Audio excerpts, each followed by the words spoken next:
Hello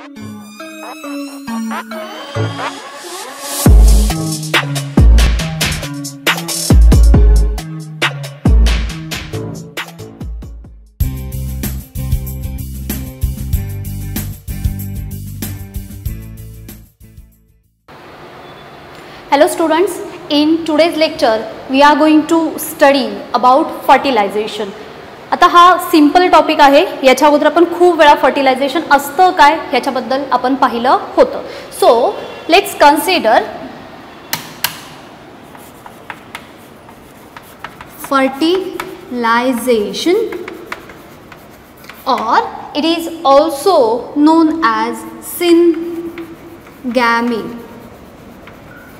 so पहिल्यांदा ह्या टर्मिनॉलॉजीज आहेत काय आपण ह्यांना पाहूयात अँड देन मग पुढे जाऊन आपण पाहूयात की ॲक्च्युअल फर्टिलायझेशनमध्ये काय काय परफॉर्म होताना दिसत आहे. So first of all fertilisation means what? It is nothing but the fusion of male and female gamete and further they get result into the formation of diploid zygote. It is simply fertilization. When it termed as syngamy, now here we are going to split this term again. Syn means two, gamy, that word comes from the gamete and gamete is nothing but the marriage or we can say the fusion. मग आता इथे किती गॅमेट्सचं fusion असणार आहे? Cin म्हणून आपण इथे सांगितलं. हे म्हणजे काय आहे? That means the two and gamy it is nothing but the what we can say gametes म्हणजे आपण इथे कन्सिडर करणार it's a fusion. Ultimately fusion of two gametes it is technically termed as syngamies or it is in a simple way it is also known as fertilization. मग आपण आता सुरुवात करूयात. आता हे फर्टिलायझेशन आपल्याला कोणत्या टाईपच्या रिप्रोडक्शनमध्ये दिसून येईल? There are two major types of reproduction. The first one is asexual reproduction, second one is sexual reproduction, and here we are talking about sexual reproduction in higher and lower animals. So whenever it comes to the sexual reproduction, in sexual reproduction primarily म्हणजे प्राथमिकता किंवा firstly it involves the two thing. एक सुरुवातीला जर आपण consider केलं तर sexual रिप्रोडक्शनमध्ये दोन महत्त्वाच्या गोष्टी इन्व्हॉल्व होताना दिसतात. The first thing is formation of gametes and the second one is the fusion of gamete. So first there is a formation of gametes and then later they get fuse. कुणाबद्दल बोलतोय आपण? गॅमेट्सबद्दल. And now as we have seen in our earlier lectures, formation of gametes it is known as gametogenesis. If they are having male gamete, further suppose male gamete formation is there, then it is termed as spermatogenesis, right? And if there is a formation of female gamete which is nothing but the ovum or egg, then in that case it is known as oogenesis, right? So when it comes to the sexual reproduction, primarily it involves the two major events or the two steps. First, formation of gametes takes place. That means if female is there, that in that case oogenesis would take place, and male is there, so ultimately spermatogenesis will going to perform. Male आहेत, female आहेत, accordingly पहिली step काय असेल? जेव्हा sexual reproduction असेल तेव्हा first thing असणार आहे गॅमेट्सचं फॉर्मेशनला सुरुवात होईल, ज्याला नाव दिलं होतं आपण गॅमिटोजेनेसिस. दोन पद्धतीने माहिती आपल्याला. आता येऊयात फ्युजनकडे. आणि मग that fertilization it is later process. Second, we have to talk about fertilization. So this fertilization it is later process. आता ही लेटर प्रोसेस का आहे? नंतर घडते. कुणाच्या नंतर? एकदा गॅमेट्स फॉर्म झाल्यानंतर. आपण असं इमॅजिन करूयात, पहिल्यांदा आपण फर्टिलाइज करून घेऊयात मग गॅमेट्स फॉर्म करूयात. अगेन हे पॉसिबल नाही. Unless until gametes would not get produce, the fusion of gametes won't takes place. होणारच नाही आहे. म्हणजे पहिल्यांदा गॅमेट्सचं फॉर्मेशन होईल आणि मग जाऊन त्यांचं फ्युजन होईल, आणि ती फ्युजन होण्याची प्रोसेस म्हणजेच काय आहे, फर्टिलायझेशन. म्हणून काय सांगितलं आहे, लेटर प्रोसेस आहे. And it further get result in to the, मग जेव्हा ही सेकंड प्रोसेस होती त्यांचं फ्युजन होतं आहे, मेल गॅमेट्स आणि फिमेल गॅमेट्सचं फ्युजन झाल्यानंतर काय तयार होईल, म्हणजे आपण असं म्हणूयात जो काही हॅप्लॉइड female gamete आहे get fused with the haploid male gamete, then it further get result into the formation of diploid zygote. He actual process आहे ना आपली. आपल्याला ह्या संपूर्ण प्रोसेसमध्ये काय काय घडतंय म्हणजे फर्टिलायझेशन इन ह्युमन हा आपला टॉपिक आहे. मग आपण त्याची जी काही स्टार्टिंगची सुरुवात जी आहे ती आपण करून घेतली. आपल्याला कळालं की पहिल्यांदा गॅमेटोजेनेसिस परफॉर्म करावं लागेल आणि मग जाऊन फर्टिलायझेशनला स्टार्ट होईल. आता आपण एक सिम्पली एक रफ अकाउंट पाहतोय त्यांचं की टोटल ह्या फर्टिलायझेशनमध्ये काय काय घडतंय, and then one by one we are going to see the mechanism of fertilisation. तिथे जाणार आहोत. आता in or like other mammals, जसे अदर मॅमल्समध्ये this fertilization process is internal. आता मॅमल्समध्ये जर आपण पाहिलं तर फर्टिलायझेशन ही प्रोसेस कशी असते, इंटरनल असते, म्हणजे फिमेल बॉडीमध्ये आपल्याला बेसिकली दिसून येते. So it is generally internal. And what about the site of fertilisation, the most frequently asked question, what is the site of fertilization in case of human reproduction.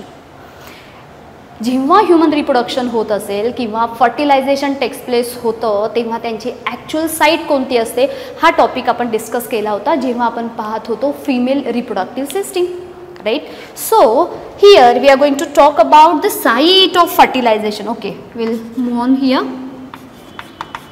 Site of fertilization. Now the site of fertilization is ampulla.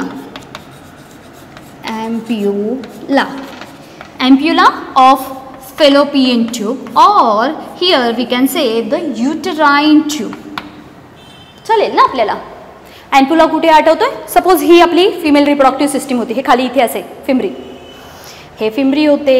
Then त्याच्यानंतर इथून सुरुवात झाले, इनफॅन्जिब्युलम झाले, ॲम्प्युला झाला, then isthmus झाला, आणि मग मधला पार्ट आपण कन्सिडर केला होता ती होती युट्रस. हा पार्ट लक्षात आहे. सो ह्या फेलोपियन ट्यूबमधून किंवा ओव्हिडक्टमधून इथून ओव्हरीमधून रिलीज होणारा एक हे जे काय फिमरी होते त्यांनी त्याला कॅप्चर केलं, होल्ड केलं, आणि देन तो जसजसा पुढे पास होतोय हे इकडे चाललेत आणि इथून मात्र स्पर्म मूव्ह होत आहेत. सो ते दोघेही फ्यूज कुठे होणार आहेत तर हे मधल्या रिजनमध्ये होतात. मधला रिजन म्हणजे हा झाला ॲम्प्युला. हा मोस्ट इम्पॉर्टंट टर्म आहे ही, की फर्टिलायझेशनची साईट काय असते, काय असते, ॲम्प्युला. आता फर्टिलायझेशन होतंय म्हणजेच एम्ब्रिओ काय डेव्हलप होणार आहे, झायगोट, किंवा आपण असं म्हणूया डिप्लॉइड झायगोट. काय तयार झालं आपल्याला हे कळालं ना, फर्टिलायझेशन होत आहे म्हणजेच मेल गॅमिट आणि फिमेल गॅमिट यांचं झालं फ्युजन. हे अदर मॅमल्समध्ये जसं असतं तसंच ह्युमन बिंगमध्ये कसं आहे, इंटरनल प्रोसेस आहे. त्याची साईट काय सांगितली, ॲम्प्युला. मग जेव्हा हा डिप्लॉइड झायगोट तयार होईल, that diploid zygote is further going to develop in to an embryo, and such process occurs within the uterus.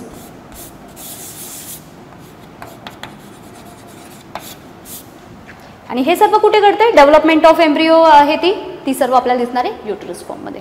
आता हे जो काही झायगोट डेव्हलप झाला आहे तो झायगोट फर्दर कन्वर्ट होईल एम्ब्रिओमध्ये, आणि तो एम्ब्रिओ युटरसच्या वॉलवरती जाऊन इम्प्लांट होईल किंवा तिथे जाऊन अढेर होईल. ही पुढची टर्म असणारी किंवा स्टेप असणारी आपली after fertilisation, which is implantation. हा फर्टिलायझेशनचा टॉपिक संपला की आपण काय जाणार आहोत, इम्प्लांटेशनकडे जाणार आहोत. सो ह्या सर्व गोष्टी समजतात तुम्हाला. बरं, अगदी सिम्पली काय काय आहे त्याला एकदा रिकॉल करूयात आणि लगेच आपला पुढचा जो आहे त्याला आपण कन्सिडर करूयात की कशा पद्धतीने फर्टिलायझेशन वगैरे काय आहे ते. First thing, as we have seen in sexual reproduction, primarily it involves the two things, gametogenesis and then fertilization. When fertilization is there, there is a fusion of male and female gamete. As like the other mammals, fertilization is internal process and the site for such fertilization is ampulla of fallopian tube or uterine tube. हे समजतं? Okay. Next, this zygote or from the diploid zygote there is a development of embryo and such process occurs in uterus. uterus मध्येच होणार आहे, तिथेच काय होणार आहे, त्याला ग्रो होण्यासाठी तो जो काही एरिया आहे तो त्यांना मॅक्सिमम सरफेस एरिया प्रोव्हाइड करून देण्याचे काम करताना दिसून येतात. चला आता आपण थोडासा पुढचा पार्ट कन्सिडर करणार आहोत आणि तो आहे त्याचं मेकॅनिझम. काय सांगतं आपल्याला ह्याचं मेकॅनिझम, काय स्टेप्स आहेत ह्यांच्याबद्दल पण बोलूयात.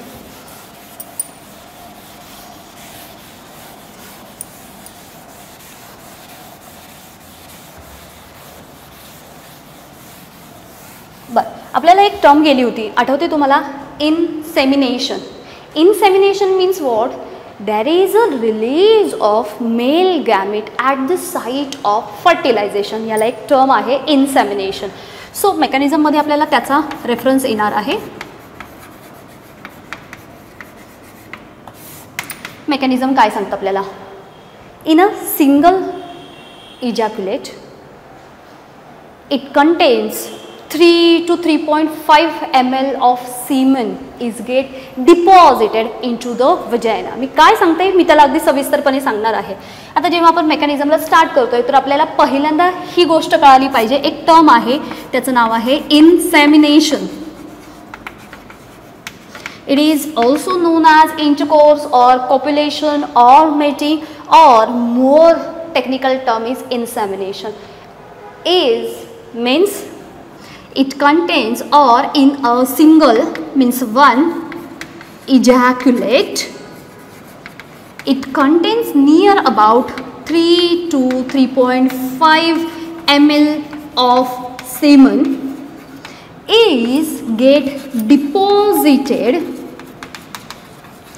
into the vagina. आता आपण इतका वेळ काय सांगत होतो, मेल गॅमेट कुठे गेले पाहिजेत, फिमेल गॅमेटकडे, आणि जेव्हा त्यांचं फ्युजन होईल तेव्हा जाऊन फर्टिलायझेशन होईल. मग मेल गॅमेट ट्रॅव्हल होऊन फिमेल गॅमेटपर्यंत पोचवण्याची जी प्रक्रिया असेल ती म्हणजे इन्सेमिनेशन. मग हे जेव्हा एक इजॅक्युलेशन असतं त्याच्यामध्ये जवळजवळ 3 to 3.5 ml ऑफ सीमेन प्रेझेंट असतं आणि एवढ्या अमाऊंटमधलं सीमेन हे जाऊन डिपॉझिट केलं जातं. आता जेव्हा हे सीमेन डिपॉझिट होतं they are in coagulated form, coagulated form. कसं आहे ते कोॲग्युलेटेड फॉर्ममध्ये असतं, means what, it contains sperms along with some other secretion. आता ते अदर सिक्रिशन काय आहे त्याच्याबद्दल आता बोलायची गरज नाही, कारण आपण हा पार्ट ऑलरेडी याच्या अगोदर पाहिला. जेव्हा मेल रिप्रोडक्टिव्ह सिस्टीम पाहिली, वेगवेगळ्या त्यांच्या ज्या काही ग्लँड होता, ग्लँड थ्रू होणारं secretion along with that sperm and total that fluid is combine और टुगेदरली कॉल्ड ॲज सीमेन. आता हे जे सीमेन रिलीज झालं आहे हे कसं आहे, कोॲग्युलेटेड फॉर्ममध्ये. So first it undergoes the liquidification. पहिल्यांदा काय झालं, इट अंडरगोज द लिक्विडिफिकेशन. हे सर्व कोॲग्युलेटेड फॉर्ममध्ये होतं आणि मग मात्र हळूहळू ते काय होणार आहे, लिक्विडिफाय फॉर्ममध्ये होईल. And then only sperm is going to become more active. Means now sperms become active. आता आपल्याला मेकॅनिझमला सुरुवात करायची आहे की हे फर्टिलायझेशन कसं परफॉर्म होईल. याच्यासाठी आपण काय सांगितलं की when insemination is takes place, जेव्हा insemination होईल, in that single ejaculation or single ejaculate it contains 3 to 3.5 ml of semen. It get deposited into the vagina. semen मध्ये कोण आले, स्पर्म आले. ठीक आहे. दिस सिमेन इट इज कॉग्युलेटेड फॉर्म. हा मात्र कसा आहे, थोडासा असा डेन्स फॉर्ममध्ये, कॉग्युलेशन फॉर्ममध्ये आहे. मग त्याच्यामध्ये कोण कोण असतं, त्याच्यामध्ये आहेत स्पर्म आहेत. आता हे स्पर्म किती असतात, हे 200 to 300 मिलियन्स ऑफ स्पर्म तिथे प्रेझेंट असतात. का, कारण आपण त्याचं कारण आत्ता जस्ट एक थोड्या वेळामध्ये पाहणार आहोत आपण. So in single ejaculation or in the amount of 3 to 3.5 ml of semen, there is 200 to 300 millions of sperm are present. Sometimes it is also written in some book 400 millions of sperm. आता हे 200, 300, 400 एवढ्या millions of अमाऊंटमध्ये हे sperm present असतात, पण form मात्र कॉग्युलेशनचा form आहे. So पहिल्यांदा हे थोडेसे लिक्विडिफाय फॉर्ममध्ये होतील आणि मग जाऊन हे स्पर्म्स काय होतील, हे ॲक्टिव्ह बनतील. And now the mechanism of fertilisation, they perform the 3 main stages. ह्या 3 महत्त्वाच्या गोष्टी कोणत्या आहेत आपल्याला ह्याच्यावरती फोकस करायचं आहे. That 3 important stages. So first, movement of sperm towards the egg. First, movements of sperm towards the egg. The second step or stage is entry of sperm into the egg, or we can say ovum. And the last step is activation of ovum. आता आपलं textbook सांगतंय की ह्या 3 important stages आहेत, पण ह्या 3 स्टेजेसच्या आतमध्ये बऱ्याचशा सब स्टेजेस लपलेल्या आहेत. मग जेव्हा सब्जेक्टिव्ह क्वेश्चन येईल तेव्हा तुम्हाला जसे वाटेल तुम्हाला ह्या 3 मेजर स्टेप्स एक्सप्लेन करून मग त्याच्या अंडर तुम्हाला सब स्टेजेस लिहायच्यात असं लिहू शकता. सेकंड थिंग, जे आपण पाहणार आहोत 1 by 1, I guess there are 7 different sub stages. हे सर्व काय आहेत, मेकॅनिझम ऑफ फर्टिलायझेशन. आपण फक्त अजून वाढवले आहेत त्या सिम्पल फॉर्म करण्यासाठी. सो जेव्हा एक्झामच्या वेळेला सब्जेक्टिव्ह क्वेश्चनमध्ये एक 4 to 5 मार्क्सचा क्वेश्चन आला, त्याच्यामध्ये तुम्हाला एक्सप्लेन करायला विचारलं, ह्या 3 टायटलच्या अंडर एक्सप्लेन करा, और ते 7 डिफरंट जे इव्हेंट्स आहेत ते तसे मेन्शन करा, नो इश्यू. मेन मुद्दा काय आहे आपला, की ॲक्च्युअल फर्टिलायझेशन होताना नक्की होतंय काय हे अंडरस्टँड आपल्याला झालं पाहिजे. मग ते कोणत्याही वेमध्ये असू द्या. हे थोडंसं सिम्पलर फॉर्म वाटला म्हणून आपण त्याला काय केलं, वेगवेगळ्या सब स्टेजेसमध्ये केलं. फिरून फिरून ह्या सर्व स्टेजेस सांगतायत काय, पहिल्यांदा इन्सेमिनेशन झालं म्हणजे स्पर्मनी काय केलं, वजायनापर्यंत येऊन पोहोचले म्हणजेच जे काही स्पर्मची मूवमेंट आहे ती आता चालू होणार आहे. कुठे पोहोचणार आहेत ते सर्व निघाले आणि एककडे जाऊन पोहोचणार आहेत पहिली. पण त्यांची जर्नी तेवढी इझी नाही आहे. त्याच्यामध्ये जे काही हर्डल येतील, काय बॅरियर असतील किंवा सर्टन काही थिंग्स त्यांना हेल्प पण करतात मूवमेंटसाठी आणि मग अजून ॲक्टिवेट होतात. तेव्हा कॅपॅसिटेशन म्हणून एक परत टर्म येते. हे सर्व गोष्टी काय आहेत ह्याच्याबद्दल आपण निवांत डिस्कस करणार आहोत. एकदा 1 पर्यंत जाऊन पोहोचले म्हणजे लगेच त्यांना 1 मिळाले असाही प्रकार नाही आहे. तिथे गेल्यानंतर परत त्या स्पर्मची एंट्री त्या ओवमच्या आतमध्ये होण्यासाठी तेव्हा सुद्धा त्यांना बऱ्याचशा गोष्टींमधून जावं लागतं. आणि मग एकदा का स्पर्म एंटर झाला, आता एंटर करतो म्हणजे काय करतो, तो संपूर्ण स्पर्म इटसेल्फ तो पेनिट्रेट होत नाही. त्याचा वरचा हेड रिजनमधला जो न्यूक्लियसचा पार्ट असतो आणि नेकजवळचे जे आपण डिप्रेशन पाहिलं तिथे सेंट्रिओल जे असतात ते फक्त काय केले जातात, ते रिलीज केले जातात ओवमच्या इंटरनल एन्व्हायरमेंटमध्ये. बाकी टेल रिजन असेल तो निघून जाईल. हेडवरचा जो ॲक्रोसोम असतो तो त्याच्या अगोदरच एकचा एक्सटर्नल जो मेम्ब्रेन असतो त्याला ब्रेकडाऊन करण्यासाठी तो रिलीज झाला आहे म्हणजे तो एम्प्टी झाला आहे.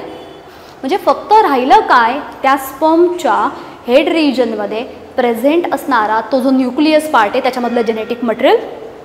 आणि आपल्याला माहिती की ओवममध्ये सेंट्रिओल प्रेझेंट नव्हते. सेल डिव्हिजनच्या वेळेला त्यांचा रोल महत्त्वाचा असतो. सो तेव्हा ते सर्टन सेंट्रिओल आणि न्यूक्लियस हा एवढाच हेडमधला रिजन हे फक्त काय होतात, त्या ओवमच्या आतमध्ये जाऊन रिलीज होतात. तेव्हा जाऊन ती एंट्री होणार. बरं, एंट्री झाल्यानंतर तो ओवम कसा ॲक्टिवेट होतो ते सुद्धा आपल्याला पाहायचं आहे. So if we go as per our textbook, जर आपण आपल्या टेक्स्टबुकनुसार गेलो तर हे 3 मेकॅनिझम दिलेत आणि आपण कसे जाणार आहोत मी त्याचेही वेगवेगळे सब स्टेजेस सांगणार आहे आणि प्रत्येक स्टेज ही आपण अगदी डिटेलमध्ये कन्सिडर करणार आहोत. बिफोर दॅट मेकॅनिझम पार्ट समजलाय. What we have seen so far. First we talk about what is mean by fertilization. Second one is syngamy means what. Then further we talk about that fertilization process म्हणजे सर्वात पहिल्यांदा sexual रिप्रोडक्शनमध्ये primary gametogenesis, then fertilization, त्याची site internal process आणि then त्याच्यानंतर आपण सांगितलं की हे जे काही एम्ब्रिओ डेव्हलप होणार आहे तो कुठे विदिन युट्रस. हा पार्ट झाला. मेकॅनिझमबद्दल बोललो तेव्हा आपल्याला कळालं इन्सेमिनेशन परफॉर्म झाल्यानंतर मेल गॅमेट फिमेल गॅमेटपर्यंत पोचवण्याचं काम करतात. याला म्हटलं जातं release of sperm at the site of fertilisation. जिथे फर्टिलायझेशन होईल. फर्टिलायझेशन कुठे होतं आहे, कुठे येईल आपला याच्या अगोदर होता पहा ॲम्प्युला. ॲम्प्युला पार्ट कुणामध्ये फिमेल बॉडीमध्ये. फिमेलमध्ये कुठे त्यांच्या ओव्हिडक्टमध्ये. म्हणजेच हे काय केले गेले पाहिजे त्या साईट ऑफ फर्टिलायझेशनकडे हा स्पर्म पार्ट किंवा मेल गॅमेट जे आहेत ते त्यांना रिलीज केले गेले पाहिजेत. हा पार्ट झाला याच्याबद्दल बोललो आपण. आणि मग तिथून त्यांची जर्नी ते काय होणार आहेत वजायना थ्रू ते अपवर्ड डिरेक्शनमध्ये जातील. पहिल्यांदा युटरसकडे जातील आणि मग युटरसपासून ते उलटा पाथवे पाहणार आहेत. कसा काय आपण ह्या सगळ्या गोष्टी पाहणार आहोत. पण ॲक्च्युअली आपल्याला असे 3 मेकॅनिझम त्याच्यामध्ये पाहायचे. आता आपण पाहूयात की आपण काय काय पाहणार आहोत त्याला एकदा कन्सिडर करूयात आणि स्टार्ट करूयात.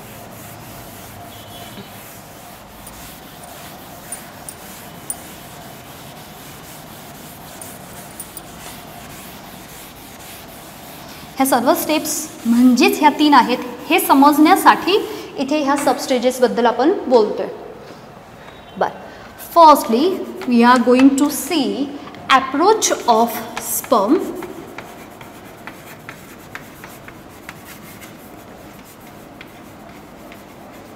Towards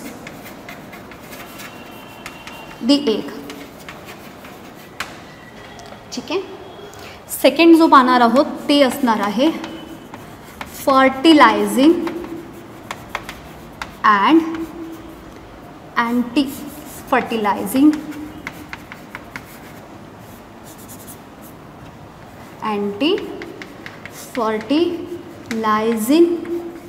reaction. थर्ड आहे त्याला म्हणणार आहोत आपण रिलीज ऑफ स्पर्म लायसिन. ठीक आहे. देन त्याच्यानंतर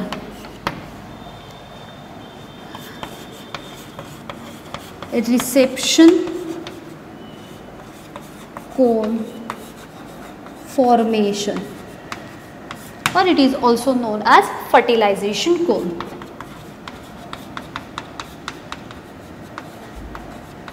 फर्टिलायझेशन कोन.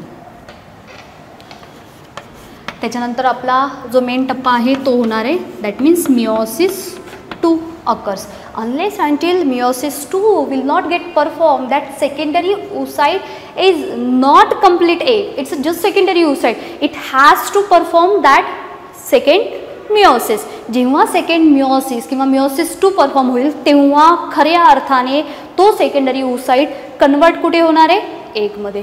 आपल्याला फर्टिलायझेशनसाठी आपल्याला कंप्लीट असं फिमेल गॅमिट हवं आहे आणि हे oogenesisच्या वेळेस आपण असं पाहिलं होतं की as soon as sperm touches to the membrane of ovum meiosis 2 is get start. Arrest झाली होती ती, थांबली होती ती प्रोसेस तिथेच आणि तिथून पुढे स्टार्ट होते म्हणजेच मिओसिस 2.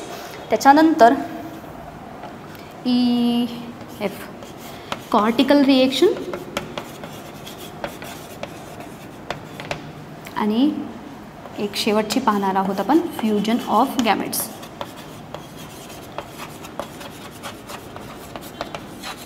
सो 1 2 3 4 5 6 7 हे 7 इव्हेंट्स म्हणजेच हे 3 आहेत. आपल्या टेक्स्टबुकमध्ये हेच याच्या अंडर सब फॉर्ममध्ये दिले. सो जाताना आपण अगदी 1 बाय 1 जाणार आहोत कारण एकही पॉईंट किंवा एकही स्टेप आपल्याकडून मिस आऊट झाली नाही पाहिजे. आता अगदी शॉर्टेस्ट वेमध्ये ह्या सर्वांना म्हणजे नक्की काय होतं आहे याच्यामध्ये ह्या सर्वांना पाहूयात आणि देन मात्र आपण 1 बाय 1 ह्यांना कन्सिडर करूयात. हे काय आलेत मेकॅनिझम ऑफ फर्टिलायझेशन. एक सांगितलं मूवमेंट ऑफ स्पर्म. इन्सेमिनेशन झालं, sperm get released into the vagina झालं. Now the journey of sperm get start from or towards the egg चालू झाली. म्हणजेच काय रे, ते जे काही स्पर्म आहे ते मूवमेंट करायला स्टार्ट झाले आणि कुठे जायचे त्यांना जाऊन पोचायचे एग पर्यंत. हे म्हणजेच काय आहे, अप्रोच ऑफ स्पर्म. स्पर्म निघाले, त्यांचा अप्रोच कुणाकडे आहे, towards the egg. Same फर्टिलायझिंग and anti fertilizing reaction. जेव्हा हे स्पर्म फेलोपियन ट्यूबकडे म्हणजे इथून जाणार युटरसपासून हे फेलोपियन ट्यूबला तिकडे मूव्ह व्हायला स्टार्ट होत आहेत. ओळखायचं कसं की हा मेल गॅमेट आहे, ओळखायचं कसं की ही फिमेल गॅमेट आहे. सो त्यांचं जे काही रेकग्निशन अशा फॉर्ममध्ये असेल किंवा त्यांचं गॅमेट आयडेंटिफिकेशन ही स्टेप करते. म्हणजे काय अगदी पाहणार आपण. So mail gamete and female gamete यांच्या आयडेंटिफिकेशनसाठीची असणारी ही रिएक्शन म्हणजे रिएक्शन नाही आहे ही, हे मेल गॅमेट आणि फिमेल गॅमेट यांच्या थ्रू रिलीज होणारे सर्टन सिक्रिशन्स असतात आणि ते सिक्रिशन एकमेकांसाठी जसं आपण एन्झाईम आणि सबस्ट्रेट ह्यांचं आपण लॉक अँड की मॉडेल पाहिलं होतं तशाच फॉर्ममध्ये हे एकमेकांसाठी तयार करतात, जेणेकरून they help to maintain species specificity. Particular एखादा स्पीशीज आणि त्याचं स्पेसिफिकनेस असतो. म्हणजे ह्युमन जर स्पर्म असेल तर ते फक्त कुणाला फर्टिलाइज करतील, जो काही ह्युमन ओवम असेल त्याला, आणि त्याच्यासाठी ही सेकंड स्टेप. बरं, आता मात्र त्यांनी एकमेकांना ओळखलं, त्यांची जी साईट असेल तिथे जाऊन ते स्पर्म बाइंड झाले. देन थर्ड केसमध्ये रिलीज ऑफ स्पर्म लायसिन. म्हणजे इथून ॲक्च्युली आपल्या टेक्स्टबुकमध्ये एक बोल्ड याच्यामध्ये नाव दिले पहा, ॲक्रोसोम रिएक्शन. ॲक्रोसोम रिएक्शन. आता हे काय आहे ॲक्रोसोम? स्पर्मच्या हेड रिजनमध्ये वरती असा डोम शेपमध्ये एक रिजन दिसला होता, त्याला नाव दिलं होतं acrosome. At it contains enzyme. Enzyme name is sperm lysine.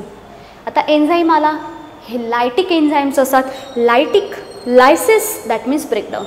मग हे काय करतात, जेव्हा स्पर्म एगकडे जाईल तेव्हा त्या एगच्या भोवती सुद्धा खूप सारे लेयर आहेत ना, खूप सारे लेयर आहेत. सर्वात आउटर मोस्ट होता करोना रेडिएटा, त्याच्या आतमध्ये होता झोना पेलिसिडा, मग त्याच्या आतमध्ये तो व्हायटेलाईन मेम्ब्रेन आला आणि ह्या दोघांच्या मध्ये म्हणजे झोना पेलिसिडेचा आणि व्हायटेलाईन मेम्ब्रेनच्या मध्ये आपल्याला एक स्पेस दिसला होता, प्री व्हायटेलाईन स्पेस असं नाव दिलं होतं. सो हे 2-3 लेयर ह्यांना पेनिट्रेट करत आतमधल्या लेअरपर्यंत पोहोचायचे. मग ह्या लेअरला पेनिट्रेट करणं किंवा तोडणं ह्याच्यासाठी कोण हेल्प करणार आहेत? स्पर्म. समजते? बरं, त्याच्यानंतर आपण बोलणार आहोत रिसेप्शन कोन फॉर्मेशन. आता याच्यामध्ये होतं काय बघा, हे जसजसे पुढे मूव्ह ऑन होत आहेत तसतसे ह्यांनी रिएक्शन केलं, तिथे आले. मग एवढे मिलियन्स ऑफ सर्वच्या सर्व स्पर्म जाऊन त्या एगला फर्टिलाइज करतील का? नाही. प्रत्येक वेळेला स्क्रीनिंग प्रोसेस असते. म्हणजे थोड्या थोड्या टप्प्याने ते नंबर ऑफ स्पर्म असतात ते कमी कमी होत जातात. कुठे कमी होतात, किती कमी होतात, हे जेव्हा डिटेलमध्ये पाहू तेव्हा आपण पाहणार आहोत. बरं, सो याच्यासाठी काय असतं की कोन फॉर्मेशन, तो ओवम इटसेल्फ काय करतो, एक असा कोन तयार करतो. बरोबर त्याच्या अकॉर्डिंग स्पर्मचं जे हेड असतं तिथे जाऊन फिक्स्ड होतं. आणि एकदा का असं झालं की मग मात्र एकच स्पर्म त्या ओवमला जाऊन फ्यूज्ड होतो आणि ह्या स्टेपमुळे ह्याच्या पुढे त्या ओवमच्या भोवती असं काही लेअर तयार होतं, हार्ड असं कवरिंग तयार होतं, जेणेकरून रिमेनिंग स्पर्म त्यांना पेनिट्रेट करू शकत नाहीत. म्हणजे इथपर्यंत त्या एगपर्यंत पोहोचण्याची जेवढ्या काही स्पर्मची जी रेस लागली होती त्याच्यामधला सर्वात ॲक्टिव्ह आणि सर्वात फास्ट रन करून तिथपर्यंत पोहोचलेला तो शर्यत जिंकला, थोडक्यात असं. आणि बाकीचे मात्र हळूहळू काय होणार आहेत, ते तिथेच डिजनरेट होतील किंवा कोलॅप्स होतील किंवा XYZ पूर्णपणे ते निघून जाणार आहेत. सो ह्या स्टेजेस नंतर एकदा का तो कोन फॉर्मेशन झाला की मग मात्र एका स्पर्मची म्हणजेच काय पॉली एम्ब्रिओनी, खूप सारे एम्ब्रिओज डेव्हलप होऊ नये ही स्टेप अवॉइड करण्यासाठी याचा उपयोग. बरं, आता हे तर सर्व झाली, प्रिपरेशन झाली, स्पर्म तिथे येऊन पोचले, एगला टच करतायत, पेनिट्रेट करून त्याच्या मेम्ब्रेनपर्यंत आले. जी काही मेम्ब्रेन आहे ओवमची तिने सुद्धा कोन तयार केला आणि त्या स्पर्मच्या हेडला अटॅच होण्यासाठी जागा दिली. पण मला सांगा, जोपर्यंत मिओसिस 2 होणार नाही तोपर्यंत आपला ओवम हा रेडी आहे का कंप्लीट ओवम किंवा फिमेल गॅमेटमध्ये? नाही. सो ही एक त्याच्यामधली महत्त्वाची प्रोसेस अशी आहे की as soon as sperm touches to the membrane of ovum. एगचा जो मेम्ब्रेन असतो त्याला स्पर्म सेल जर येऊन टच झाली की लगेच हे घाईने मिओसिस 2 परफॉर्म करायला सुरुवात करतात. मिओसिस 2 म्हणजेच काय होता, हा इक्वेशनल सेल डिव्हिजन आहे. म्हणजेच त्यांच्यापासून एक सेकंड पोलार बॉडी फॉर्म होईल आणि इकडे मात्र काय तयार होईल, तो जो सेकंडरी oocyte होता त्याच्यापासून आपल्याला मिळणार आहे oocyte किंवा त्याला आपण म्हटलं होतं ओवम. म्हणजेच कोण, आपला एग. म्हणजे ही प्रोसेस होणं सुद्धा गरजेची आहे. अच्छा हां, आपण हे जे बोललो ना इथे कॉर्टिकल रिएक्शन जेव्हा होतात, कॉर्टिकल रिएक्शन जेव्हा होतात तेव्हा हे पॉली एम्ब्रिओनी हे कंप्लीट झालं. इथे ते जे कोण असेल तिथे तयार झाले. Accordingly cortical reaction polyembryony avoid. Okay, so हे जे काही आपण 7 स्टेप्स पाहिल्यात ह्यांनाच डिटेलमध्ये पाहणार आहोत. जर काही त्याच्यामधून मिस आउट झालं असेल आपण त्याला एकदा पाहूयात. Approach of sperm towards the egg म्हणजे काय होणार आहे, इनसेमिनेशन झाल्यानंतर स्पर्म स्टार्ट झालेत, कुठे जाऊन पोचायचं त्यांना, एगकडे. म्हणजेच movement of sperm towards the egg आहे. फर्टिलायझिंग अँड अँटी फर्टिलायझिंग रिएक्शन ही सुद्धा त्या स्पर्मची एंट्री व्हायच्या अगोदर घडते. म्हणून ह्या प्रोसेसला पण आपण इथे ठेवूयात. ही का होती प्रोसेस, ही स्टेप का होती, जेणेकरून मेल गॅमेट आणि फिमेल गॅमेट यांनी एकमेकांना आयडेंटिफाय केलं पाहिजे रेकॉग्निशन होण्यासाठी. Release of sperm lysin. आता आपण असं म्हणूयात entry of sperm into the egg. एगमध्ये एंट्री व्हायच्या अगोदर, म्हणजे आपण परत याला इथेच ठेवू शकतो. करायची एंट्री, पण त्याच्यासाठी तो जो काही एगचा मेम्ब्रेन आहे त्याला पेनेट्रेट करायला काहीतरी हवं. मग ते कुणाकडे, स्पर्मच्या हेड रिजनमध्ये जो ॲक्रोसोम पार्ट होता तिथे. मग हे काय करतील, एन्झाईम सिक्रेट करतील. 3 वेगवेगळे एन्झाईम आहेत, वेगवेगळ्या पद्धतीने ॲक्ट होतात. कसे पाहूयात. Reception cone formation. मग आता ह्याच्यामध्ये काय केलं, स्पेसिफिक असा कोन फॉर्म करतात जेणेकरून तिथे सर्टन नंबर ऑफ स्पर्म येतात. इथे एकच स्पर्म नाही येतात, इथे सर्टन नंबर ऑफ स्पर्म येतात आणि ते फर्टिलायझेशन कोनला जाऊन तिथे अटॅच होतात, जेणेकरून हे दोघांचे पण जे मेम्ब्रेन असेल ते तिथे फ्यूज होतात आणि आतमधलं जेनेटिक मटेरियल जे असेल ते मिक्स व्हायला मदत होते. पण हे होत असताना मिओसिस 2 होणं सुद्धा कंप्लीट होणं गरजेचं असतं.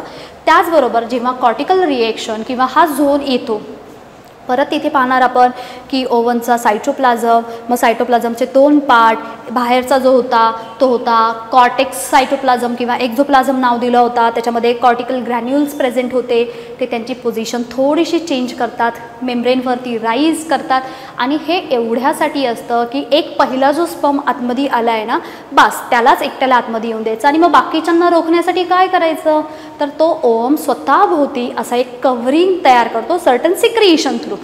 हे ह्या रिएक्शनमध्ये पाहणार. आणि मग मात्र फायनली काय होणार आहे की त्या स्पर्म सेलनी त्यांचं जे जेनेटिक मटेरियल आहे ते त्या ओवममध्ये पोर केलं आहे आणि ओवममधलं इटसेल्फ जे जेनेटिक मटेरियल आहे, म्हणजे इथे एक 1 सेट ऑफ क्रोमोझोम मिळाला फिमेल गॅमेटपासून, मेल गॅमेटपासून येणारा एक सेट ऑफ क्रोमोझोम, हे दोन्ही पण येऊन फ्यूज होत आहेत. म्हणजे काय असणार आहे, fusion of gametes.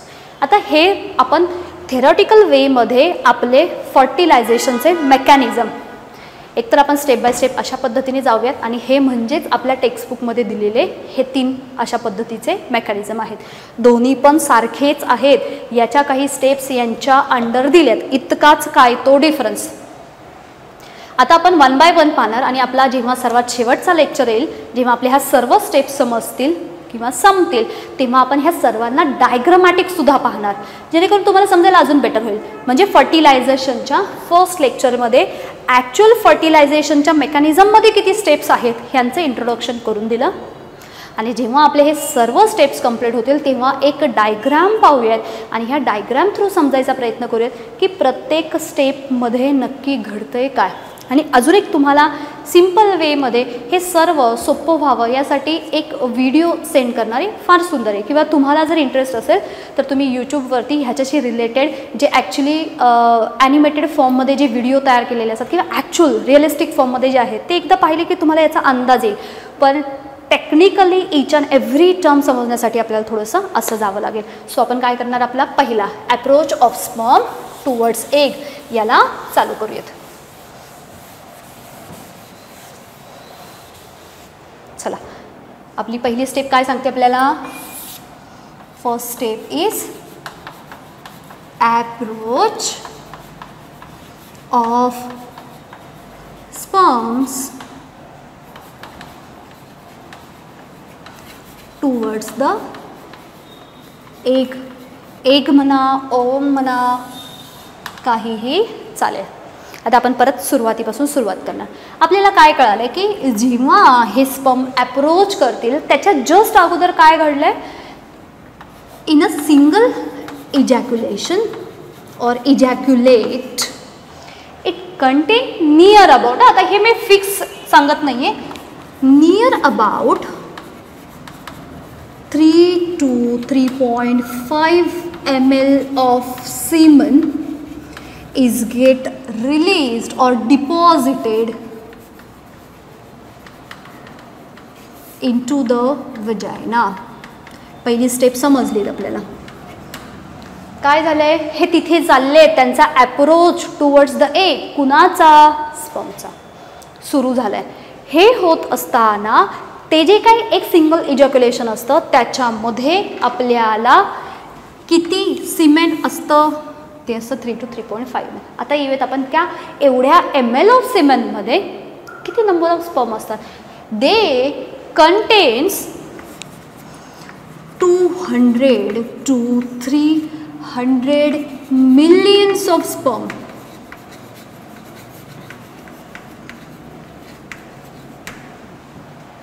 Billions of sperm. आता इथे क्वेश्चन असा आपल्या माइंडमध्ये तयार होतो की एग सिंगल आहे, जो काही एग आहे फिमेल गॅबिट तो एकटाच आहे, पण जेव्हा स्पर्म ट्रॅव्हल करतात ते मात्र एवढ्या लाखो करोडो फॉर्ममध्ये आहे, 200 ते 300 मिलियन्स ऑफ स्पर्म आहेत. एवढे का असतील. आता पहिली गोष्ट, हे जे स्पर्म आहे at the site of fertilisation deposit केले जातात. तिथून ते काय होणार आहेत, त्या ओव्हिडक्टमध्ये येणार आहेत. हे जात असताना this sperm have to face many obstacles, खूप सारे त्यांना मध्ये बॅरियर येतात, खूप साऱ्या ठिकाणी हर्डल येतात. ह्या सर्वांमधून पास होत असताना ह्याच्यामधले बरेचसे स्पर्म आयदर डायजेस्ट होतात, डिस्ट्रॉय होतात, किल होतात, डिसइंटिग्रेट होतात, निघून जातात. काही तर ते फेलोपियन ट्यूब असते त्याच्यातमध्ये ज्या सिलिया होते त्याच्यामध्ये जाऊन फसतात, तिथेच किल होतात ते.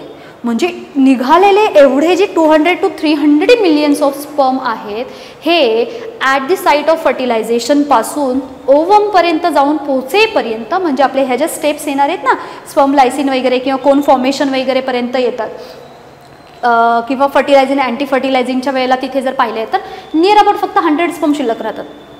त्या 100 पैकी जेव्हा तो कोन फॉर्म होतो, कोन फॉर्म झाल्यानंतर नियर अबाउट एक 10 to 15 स्पर्म राहतात. आणि ह्या 10 to 15 पासून फक्त एक सिंगल स्पर्म जाऊन फ्यूज होतो त्या एग बरोबर, म्हणजे सर्वात शेवटची स्टेप. म्हणजे जरी हे कितीही अमाऊंटमध्ये असले, त्यांची अमाऊंट का ठेवली, कारण यांची प्रोबॅबिलिटी कुणाची, की मेल आणि फिमेल गॅमेटचं फ्युजन व्हावं, ही प्रोबॅबिलिटी मॅक्सिमम ठेवण्यासाठी आपल्याला काय करावे लागतील, मॅक्सिमम और मिलियन्स ऑफ स्पर्म हे रिलीज करावे लागतील. आता पुढे हा टॉपिक जेव्हा एंड होईल आपला फर्टिलायझेशनचा, पुढे आपल्याला येणार आहे की जेव्हा मेल स्टराईल असतात किंवा त्यांच्यामध्ये हे जे काही सिमेंट अमाऊंट कमी झालेली असते किंवा सर्टन सिमेंटच्या अमाऊंटमध्ये नंबर ऑफ स्पर्म ह्यांचा काउंट कमी झालेला असो, तेव्हा मात्र ते फर्टाईल राहत नाहीत. आणि अशा केसेसमध्ये मात्र फर्टिलायझेशनचे चान्सेस फार कमी होताना दिसतात. मग असं सिमेंटमध्ये स्पर्मचा रेट किंवा त्यांचा काउंट कमी असण्याची कारणं किंवा कमी अमाऊंटमध्ये स्पर्म प्रोड्यूस होण्याची कारणं ही बरीचशी वेगवेगळी आहेत. त्यांना टर्म्ससुद्धा आहेत, काय आहेत, कशा आहेत, ह्या नंतर डिस्कस करूयात. पण आपल्याला हे समजलं की जेवढे नंबर ऑफ स्पर्म हे जास्त असेल तेवढी प्रोबॅबिलिटी असणार आहे की तो एग फर्टिलाइज होईल, कारण आपला टॉपिक तोच सांगतो आपल्याला की फर्टिलायझेशन. हे समजते. आपण पहिली स्टेप पाहतोय, approach of sperm towards the egg. मग ह्याच्यामध्ये 3 to 3.5 ml of semen it get deposited in to the vagina. It contains 200 to 300 millions of sperm. As we have talk about, there are number of millions or the n number of sperm are present in semen. That means they have to face many barriers.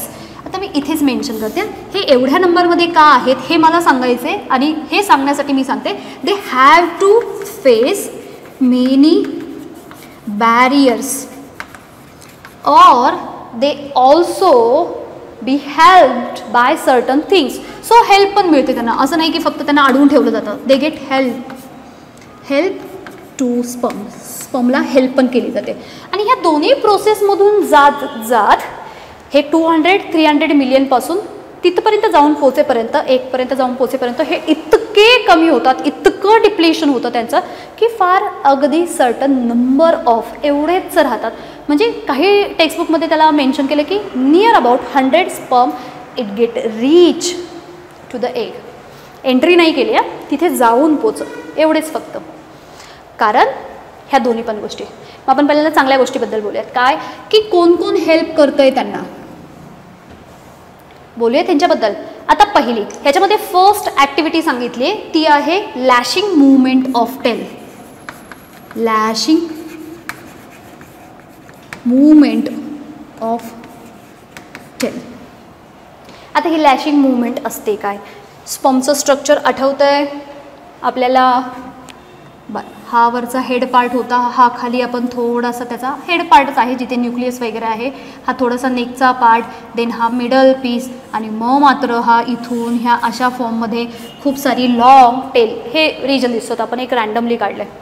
मला हे सांगायचं आहे की हा खालचा जो काही tail part आहे त्याचा इथे मायटोकॉन्ड्रिया मिडल पीसमध्ये मायटोकॉन्ड्रिया रिबन फॉर्ममध्ये प्रेझेंट होते. नाव होतं नेबेनकर. नाव लक्षात ठेवायचं आहे, याच्यावरती क्वेश्चन येतो. आता जेव्हा हे नेबेनकर म्हणजे मायटोकॉन्ड्रिया, हे मायटोकॉन्ड्रिया काय करतात?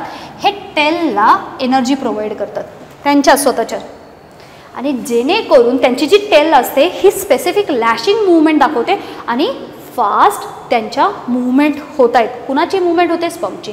आपण काय सांगितलं की हे जे काही स्पर्म आहेत बऱ्याच वेळेला त्यांना काही प्रॉब्लेम फेस करावे लागतात, बऱ्याच वेळेला त्यांना काही मदत मिळते. मग मदत कुणाची मिळाली हे तर माहिती आपल्याला. ही जी टेल आहे त्यांची म्हणजे फ्लॅजेला आहे, हा लोकोमोटरी ऑर्गन आहे, पण त्या ऑर्गनला सुद्धा हालचाल करण्यासाठी एनर्जी पाहिजे ना.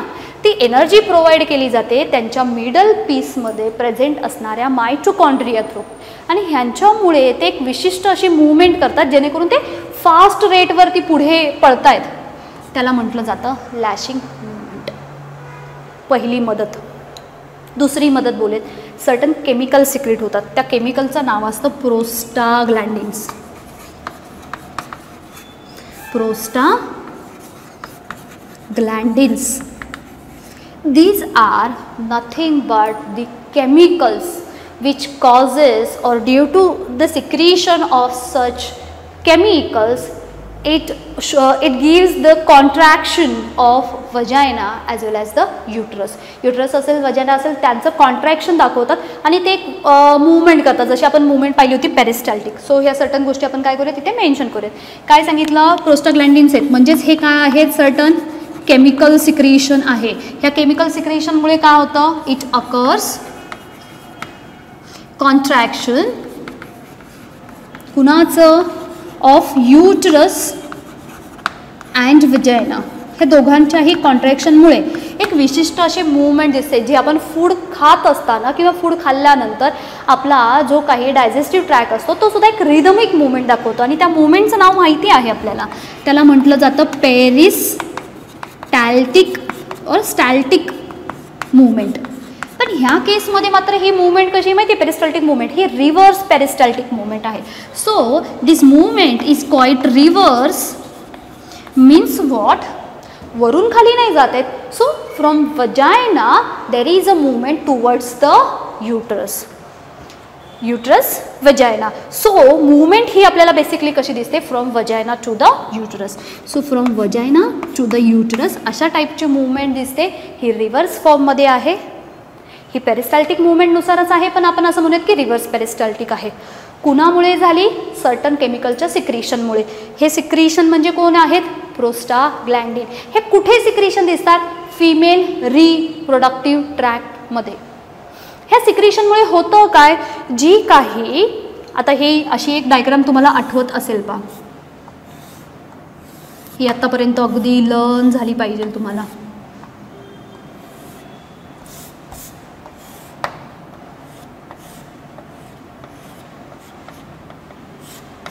ठीक आहे, डायग्राम पाहून तुम्हाला आठवलं असेल हे काय आहे? Female reproductive system. सो हा मधला जो पार्ट आहे हा झाला युटरस ना, हा झाला सर्विक्स, आणि देन तिथे आपण कन्सिडर केला तो आहे वजायना. म्हणजेच जेव्हा स्पर्म रिलीज होतील, रिलीज झाल्यानंतर हे अपवर्ड डिरेक्शनला चाललेत, म्हणजे मी इथे मेन्शन करते हा झाला युटरस, इथे मेन्शन करूयात आपण हा झाला वजायना. वजायनाचं जे ओपनिंग आहे तो झाला एक्सटर्नल ओरिफेस सर्विक्सचा. हा सर्व पार्ट आपण याच्या अगोदर डिटेलमध्ये पाहिला आहे. सो स्पर्मची मूवमेंट ह्या सर्टन प्रोस्टाग्लॅन्डिनमुळे हे काय करतात की ह्यांचं कॉन्ट्रॅक्शन होतं, आणि जसं ह्या मधल्या युटरसचं किंवा वजायनाचं यांचं कॉन्ट्रॅक्शन होईल तसतसे काय केले जातील, हे जे काही स्पर्म आहेत it get pull upward. So due to this reverse peristaltic movement sperm would get pulled upward side from vagina. हे समजतंय बरं. आणि अजून एक तिसरी एक मूवमेंट स्पेसिफिक मेन्शन केली आहे, आणि ती आहे ॲस्पायरेटरी मूवमेंट. ॲस्पायरेटरी मूवमेंट. आता ही मूवमेंट काय असते, this aspiratory movement it is the sort of suction movement. It is nothing but the suction movement. आपण असं म्हणूयात की इथून हे वरती चाललेत पण त्यांना पुल केलं जात आहे, त्यांना ओढलं जात आहे due to such suction movement. And this suction movement means it is aspiratory movement.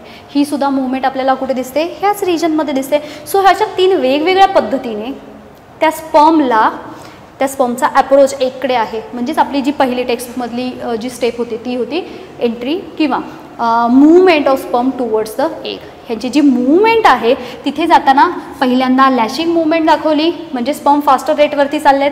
प्रोस्टाग्लॅन्डिन secret झाल्यामुळे युटरस आणि वजायनाचं कॉन्ट्रॅक्शन होते, म्हणून सुद्धा स्पर्म काय होतात अजून फास्ट वरती जातात.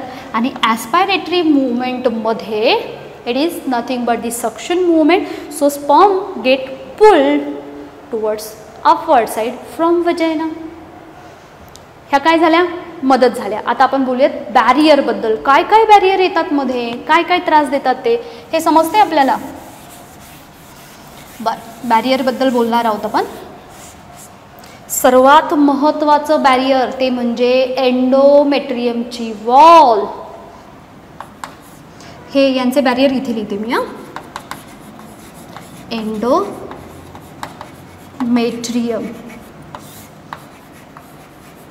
ही इनरमोस्ट वॉल होती युटरसची, आपण याच्या अगोदर पाहिलं. का बॅरियर बनेल ही, आता थोडंसं आपण मागचा पार्ट रिकॉल करूयात. काय आठवतोय आपल्याला, ड्युरिंग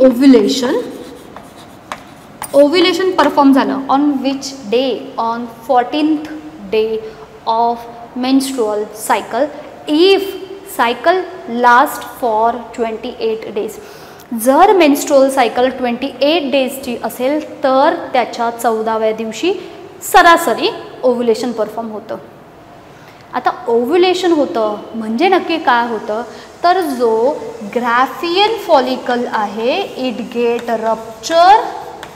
हो, Graafian follicle rupture and secondary oocyte is get released. कुठून रिलीज होत आहेत हे, ओव्हरीमधून. मग जेव्हा आता आपण परत असं करूयात, ही आपली फिमेल रिप्रोडक्टिव्ह सिस्टीम, इथे ओव्हरी, ओव्युलेशन झालं, त्या ओव्हरीमधला सेकंडरी oocyte बाहेर पडला. हा कुठे आला, हा आला फिम्बरी थ्रू कॅप्चर केला गेला आणि आता हा ओव्हिडक्टमधून ट्रॅव्हल करणार आहे. So this secondary oocyte remains in oviduct about 2 days. जवळजवळ 2 दिवसांसाठी हा secondary oocyte it remains 2 days inside the fallopian tube और वी कॅन से ओव्हिडक्ट. हा जो पार्ट होता तो. मग जोपर्यंत हा कंप्लीट बाहेर जात नाही आहे तोपर्यंत एंडोमेट्रियमची वॉल कशी असणार आहे. So in that case endometrium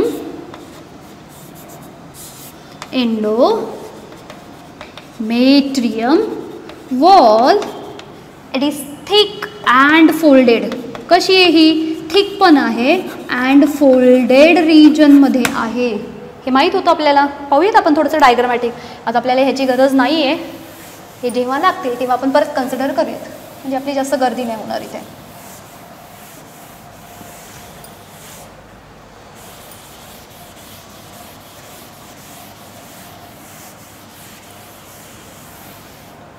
बरं, आता हे परत एकदा, हे कोणी आपली हा जो पार्ट आहे तो झाला आपला फिमेल रिप्रोडक्टिव्ह सिस्टीमचा पार्ट. पुढचा पार्ट नाही करूयात आपण. हा होता बाहेरचा पेरिमेट्रियम, त्याच्यानंतर मधला होता मायोमेट्रियम, आणि जो आतमधला पार्ट होता हा मात्र आपल्याला असा फोल्डेड फॉर्ममध्ये दिसला. इन द सेम मॅनर इकडून सुद्धा हे जे आतमध्ये आहेत हे फोल्डेड, हे कोण आहेत? एंडोमेट्रियमची वॉल. मग जेव्हा केव्हा स्पर्म एंटर करतील आणि इथून सपोज हा स्पर्म आहे एंटर करतील आणि वरती चालले, तेव्हा बऱ्याच वेळेला काय होतात, ह्या फोल्डेड रिजनमध्ये ते स्टक होतात. म्हणजेच हा काय झाला? बॅरियर. आणि असे कितीतरी स्पर्म ह्या फोल्डेड रिजनमध्ये स्टक राहतात जेणेकरून त्यांची मुवमेंट पुढे होत नाहीत, कारण ह्या स्पर्मला सुद्धा वायबिलिटी आहे. त्यांनासुद्धा सर्टन एक 48-72 आवर्स एवढा त्यांचा ड्युरेशन असतो, तेवढेच ते तिथे सर्वाईव्ह करू शकतात. त्याच्यानंतर आपोआप काय होणार आहे, ते डिजनरेट होणार, कारण बरीच कारणं आहेत, पुढे पाहणार आहोत. सो पहिलं रिझन काय आलं आपल्याला, एंडोमेट्रियमची जी वॉल असेल ती काय करते, त्यांना जर सपोज तिथे स्टक करून ठेवलं, कुणाला? स्पर्मला, तर काय झाले, त्यांची संख्या कमी झाली ना. यांनी मदत केली अशा पद्धतीने त्यांना वरती जाण्यासाठी. हे मध्ये काय करतायत, ऑब्स्टॅकल आहेत मध्ये, त्यांना पुढे जाऊनच देत नाहीत, मध्ये बॅरियर म्हणून उभे राहत आहेत. Next second thing is female reproductive tract is acidic. मग ह्याच्यामुळे काय झाला, due to this acidic pH sperm get destroyed. So female reproductive tract, it contains the acidic pH, and due to such acidic pH sperm would get die. Sperm काय झाले, इथे डाय झाले. खूप वेळ तिथे राहिले तर बरेचसे स्पर्म याच्यामध्ये सुद्धा निघून जातात. म्हणजे काही स्पर्म इथे गेले, काही स्पर्म एंडोमेट्रियमच्या वॉलमध्ये गेले, काही अजून पुढे जातील, तिथे जातील, अजून याच्या पुढे जाऊन ह्या फिमेल रिप्रोडक्टिव्ह ट्रॅकमध्ये फॅगोसाइट्स प्रेझेंट असतात. फॅगोसाइट्स ना, as their name suggest, phagus that means to eat, cyte म्हणजे सेल. अशा सेल ज्या काय करतात, आता फिमेल रिप्रोडक्टिव्ह सिस्टीमसाठी किंवा ह्या ट्रॅकसाठी ते स्पर्म आले म्हणजे ते फॉरेन पार्टिकल झाले, त्यांना एवढंच माहिती आहे बाहेरून कुणी आलं की त्याला काय करायचं, एनगल्फ करायचं. So this phagocytes they also engulf this sperm. So ह्यांनी सुद्धा काय केले, जे काही स्पर्म होते त्यांना एनगल्फ करून टाकलं. सो अशा पद्धतीने ह्या वेगवेगळ्या बॅरियरमुळे आणि ह्यांच्या मदतीमुळे आता हे जे काही 200 to 300 मिलियन स्पर्म होते, only 100 sperm remain and they reach to the fallopian tube. इथून निघालेत, जात असताना एंडोमेट्रियमच्या वॉलने बॅरियर केलं, अर्धे तिथे गेले. अजून पुढे जात असताना ह्यांच्यामध्ये ॲसिडिक pH होता, त्या ॲसिडिक pHमुळे बरेचसे स्पर्म डाय झाले. अजून पुढे गेल्यानंतर काही ठिकाणी फॅगोसाइट्स त्यांना आढळतात. फॅगोसाइट्स हे बाहेरून आलेले दिसले म्हणून त्यांना खाऊन टाकलं. बऱ्याच वेळेला अजून पुढे जात असताना, इथून जात असताना ही आपली फॅलोपियन ट्यूब आहे, याचा पाथला कलर वापरूयात आपण. बरं, सपोज मी हा पाथ दाखवायचा प्रयत्न करते. इथून निघाले त्याच्यानंतर हे इथे असे चालले, तर हे असा पाथ आहे त्यांचा. इथून हा असा पाथ आहे कुणाचा, स्पर्मचा. हे जात असताना ह्या फेलोपियन ट्यूबमध्ये सुद्धा, कारण बघा इथे होती ओव्हरी, ह्या ओव्हरी थ्रू जो काही एग रिलीज होणार आहे, सो कॉल्ड एग, कारण तो सेकंडरी ओसाइट होता, हा नॉन मोटाईल आहे ना, सो याच्या मुवमेंटला काहीच नसतं. मग ह्याच्या मुवमेंटला कोण हेल्प करतात, तर ह्या फेलोपियन ट्यूबच्या आतमध्ये असे सिलिएटेड कॉलमनार सेल प्रेझेंट असतात. आणि ह्या सेलिया काय करतात, त्या ओमला म्हणजे बॉलसारखा किंवा डायमंड किंवा काय ओव्हल शेप जो असेल तो एक जातो, त्याला पुढे एक्सपेल करतात, पुढे ढकलतात. मग जर अशा number of thousands of flax of अशा सिलिया त्या फेलोपियन ट्यूबमध्ये जर त्या एक सेलला पुढे ढकलत असतील, म्हणजे जेव्हा स्पर्म इकडून इकडे चालले ते सुद्धा बिचारे काय होतात, स्पर्मची साईज फार छोटी, ते काय होतात त्या सिलियाच्या आतमध्ये जाऊन तिथे बऱ्याच वेळेला स्टक होतात, म्हणून सुद्धा त्यांची डेथ होते. म्हणजे ह्या बॅरियरमुळे आता फक्त किती राहिले, so it remains only near about 100 sperm.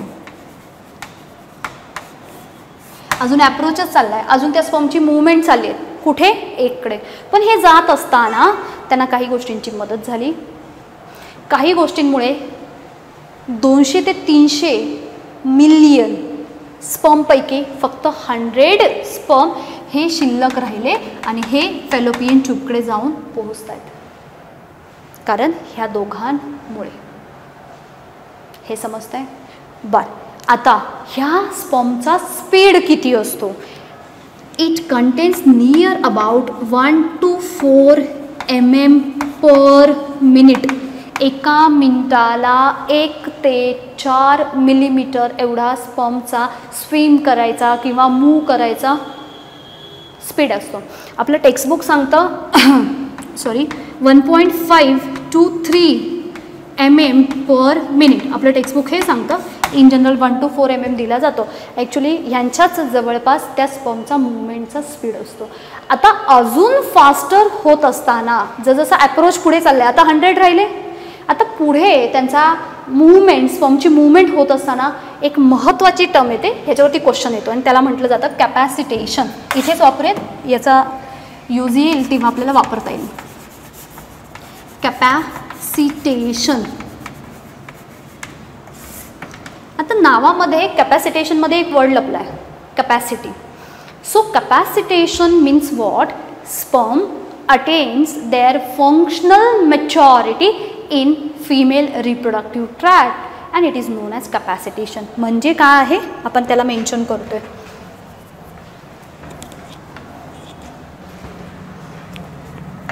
Sperms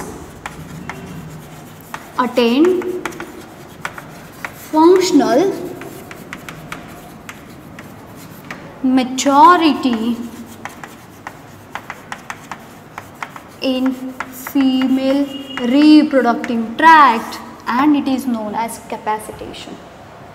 हे कसं होतं आहे ते पाहणार आपण. ह्याच्यामध्ये परत 2 स्टेप येतात आणि 2 स्टेपच्या मदतीने कॅपॅसिटेशन दिसतं. मी पहिल्यांदा ह्याचा अर्थ आपण समजून घेऊयात.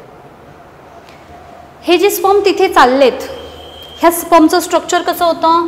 हा वरती होता हेड रिजन, त्याच्यानंतर हा इथे अगदी हलकासा नॅरो डिप्रेशन, देन इथून हा मिडल पीस सपोज एवढा दाखवला, देन हे ॲक्झियल फिलामेंट पुढे कंटिन्यू झाले आणि मग हे जे काही असेल हे काय झालं आपला, त्याचा टेल पार्ट झाला. हे अशा फॉर्ममध्ये. आता याचं स्पर्मचा ॲक्च्युअल फंक्शन फॉर्ममध्ये आलेत का ते नाही. ह्यांचं फंक्शन काय? स्पर्म का आले तिथे? काय करायचं आहे? फर्टिलायझेशन. मग फर्टिलायझेशन करण्यासाठी ह्यांना फंक्शनल व्हायचं आहे म्हणजे काय केलं गेलं पाहिजे? हा ॲक्रोसोमचा जो काही मेम्ब्रेन आहे ना, हा मेम्ब्रेन इथून रिमूव्ह झाला पाहिजे. मग याच्यामध्ये 2 गोष्टी येतात. कोणत्या 2 स्टेप्समुळे ह्या स्पर्मची ॲक्टिव्हिटी वाढते? Sperm become more active and it is get termed as capacitation. Or in another words, when sperm attain their functional maturity, म्हणजे यांचं जे काम करायला आले ते यांचं काम काय आहे? इथून बाहेर पडणारी जी एक सेल असेल त्याला फ्यूज करायचं आहे ना, फर्टिलायझेशन परफॉर्म करायचं आहे, फिमेल गॅमेट बरोबर जाऊन फ्युजन करायचं आहे. सो ते फंक्शन करण्याची कॅपॅसिटी त्यांना प्राप्त होते. कुठे गेल्यानंतर? फिमेल रिप्रोडक्टिव्ह ट्रॅक्टमध्ये. मग असं फिमेल रिप्रोडक्टिव्ह ट्रॅक्टमध्ये असं नेमकं आहे काय? असे कोणते सबस्टन्स आहेत की जे त्यांना ॲक्टिव्ह बनवतात? त्याला अजून थोडंसं डिटेलमध्ये पाहूयात. So in capacitation the first step is removal of sterols and glycoproteins from acrosome membrane. From acrosome membrane. Acrosome membrane कोणता आहे? इथला वरचा. इथे हा अशा पद्धतीने पार्ट होता की नाही, हा असा, आणि मग हा खालचा पार्ट जो असतो तो म्हणजे त्याचा तो न्यूक्लियसचा पार्ट आपण डिटेल स्ट्रक्चर पाहिलं आहे. सो याचा हा जो मेम्ब्रेन असतो, ह्या मेम्ब्रेनवरती कोण प्रेझेंट असतात? स्टिरॉल आहेत आणि ग्लायकोप्रोटीन आहेत. ठीक आहे. मग जेव्हा हे फिमेल रिप्रोडक्टिव्ह ट्रॅक्टमध्ये जाऊन पोचतात तेव्हा हे सर्टन काही सबस्टन्सला सिक्रेट करतात. हा जो सबस्टन्स असतो मग आपण इथे सांगतोय असा, म्हणजे सपोज आता बऱ्याच ठिकाणी डायग्राम कशी दाखवली पहा. सपोज हा आपला स्पर्म आहे आणि ह्याच्यावरती हे अशा फॉर्ममध्ये ॲक्रोसोमवरती अशा फॉर्ममध्ये ह्यांचे स्टिरॉलचे किंवा ग्लायकोप्रोटीनचे लेअर असतात. ठीक आहे. जेव्हा अशा टाईपचं स्पर्म फिमेल रिप्रोडक्टिव्ह सिस्टीममध्ये जाईल तेव्हा फिमेल रिप्रोडक्टिव्ह ट्रॅक्टमध्ये सर्टन सबस्टन्स येतात आणि ते स्टिरॉल आणि ग्लायकोप्रोटीनला अटॅच करून घेतात आणि हे इथून निघून जातात. निघून गेल्यानंतर आता मात्र स्पर्म कसा राहिला आहे माहिती, फक्त असा स्पर्मचा जो पार्ट आहे तो. ज्यांना अशा पद्धतीने समजते त्यांनी असं लक्षात ठेवा. किंवा मी परत इथे येते, ह्याच्या बॉडीवरती इथे हे अशा फॉर्ममध्ये हे कोण आहेत, हे आहेत स्टिरॉल किंवा ग्लायकोप्रोटीन. मग जेव्हा हा स्पर्म फिमेल रिप्रोडक्टिव्ह ट्रॅक्टच्या आतमध्ये एंटर करेल तेव्हा जाऊन काय होणार आहे, ह्याचा वरचा स्टिरॉलचा आणि ग्लायकोप्रोटीनचा जो लेअर असणार आहे तो काय होईल, ब्रेकडाऊन होईल. ह्याच्यामुळे ॲक्रोसोमचं मेम्ब्रेन हे वीक बनेल. आणि ओके, आपण इथे येऊन थांबलो होतो. सो अशा पद्धतीने किंवा हे ॲक्रोसोमवरती हे जे काही सबस्टन्स आहेत, हे सबस्टन्स कोण आहेत, स्टिरॉल आणि ग्लायकोप्रोटीन. ह्या दोन सबस्टन्सला काढलं पाहिजे कारण याला ॲक्टिव्ह बनवायचे. ॲक्टिव्ह का बनवायचे, कारण आतमधला जो ॲक्रोसोम आहे त्याचा लेअर हा परमिएबल असला पाहिजे. का, जेव्हा याचा मेम्ब्रेन परमिएबल असेल तेव्हा जाऊन तो ॲक्रोसोम थ्रू रिलीज होणारे एन्झाईम रिलीज करणार आणि एन्झाईम रिलीज करतोय म्हणजेच काय करतोय, तो जी एक सेल असेल तिला पेनिट्रेट करणार. हेच काम आहे ना आपल्या फर्टिलायझेशनमध्ये, त्याला फ्यूज करायचं. सो हे फ्यूज करण्यासाठी आता आपण इथे असं कन्सिडर करतोय. बघा हे कोण आहेत, मी लेबल करते म्हणजे तुमचा गोंधळ होणार नाही. हे काय आहेत, हे आहेत स्टिरॉल्स अँड सर्टन ग्लायकोप्रोटीन. कुठे प्रेझेंट आहेत, ॲक्रोसोमच्या मेम्ब्रेनवरती. हे ॲक्रोसोमची मेम्ब्रेन आहे. असा स्पर्म किंवा असे स्पर्म असं सगळे हे कुठे चाललेत, फिमेल रिप्रोडक्टिव्ह ट्रॅकमध्ये. हे जात असताना ती ट्रॅकसुद्धा काय करते, सर्टन सबस्टन्सला सिक्रेट करते. असं समजूयात की हा तो सबस्टन्स आहे फिमेल रिप्रोडक्टिव्ह ट्रॅकमधला. हा काय करतो, हे जे काही सबस्टन्स आहे, आता तो फार वरती गेला, आपण इथे दाखवूयात तो सबस्टन्स. हा सबस्टन्स काय करतोय, हा हे जे काही स्टिरॉइड्स आहेत, नॉट स्टिरॉइड, स्टिरॉल्स अँड ग्लायकोप्रोटीन, त्यांना तिथून काढून टाकतोय ह्या मेम्ब्रेनपासून. मग हे जर निघून गेले तर आता हा जो काही लेअर आहे हा कसा झाला आहे बघा ॲक्रोसोमचा. आता मात्र हा कसा झाला, हे निघून गेल्यामुळे now this layer, acrosome layer, acrosome membrane has become weaker and permeable. आणि जेव्हा तो परमिएबल बनेल म्हणजेच तो त्याचं फंक्शन परफॉर्म करेल. आणि म्हणून कॅपॅसिटेशनमध्ये पहिली स्टेप महत्त्वाची, त्या स्पर्मला फंक्शनल बनवायची पहिली स्टेप काय सांगते, ती सांगते आपल्याला की ॲक्रोसोम मेम्ब्रेन कसा झाला पाहिजे, वीक झाला पाहिजे. वीक कसा होणार, तर त्याच्या मेम्ब्रेनवरती जे काही स्टिरॉल आणि ग्लायकोप्रोटीन प्रेझेंट आहेत ते काय केले गेले, रिमूव्ह केले. कुणी, फिमेल रिप्रोडक्टिव्ह ट्रॅकमधल्या सबस्टन्सनी. असे काही सबस्टन्स आहेत असं म्हणूयात. पहिला पार्ट समजला.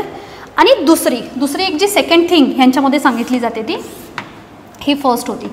Second, influx of calcium ion और कॅल्शियम आयन टेकन इन. ह्या कॅल्शियम आयन आतमध्ये येण्याने काय होतं की जे काही स्पर्म आहेत, the activity of sperm becomes more active. आता मात्र काय झालेत, हे स्पर्म ॲक्टिव्ह झालेत. आणि ह्या दोन स्टेप्सच्या मदतीने, दॅट मीन्स पहिली step is removal of sterol and glycoprotein from acrosome membrane and second the influx of calcium ion. So now sperm shows capacitation, म्हणजे खूप ॲक्टिव्ह, त्यांच्यामध्ये कॅपॅसिटी आली आता फंक्शन परफॉर्म करण्याची. आणि मग आत्ता आपला हा पहिला पार्ट संपला, approach of sperm towards egg. मग त्याच्यानंतर आपण जाणार आहोत सेकंड थिंगकडे. सेकंड थिंग होती म्हणजे मेल गॅमेट आणि फिमेल गॅमेट यांनी एकमेकांना ओळखायचं कसं. त्याच्या अगोदर हा संपूर्ण पाहिलेला टॉपिक, त्याला एक शॉर्ट ड्युरेशनमध्ये रिकॅपच्या फॉर्ममध्ये पाहूयात की काय काय ह्या गोष्टी सांगितल्यात. अगदी सुरुवातीपासून सुरुवात करतो आपण. आपला टॉपिक फर्टिलायझेशन आहे. फर्टिलायझेशनमध्ये आपल्याला कळालं mail gamete female gamete fuse झाले पाहिजेत.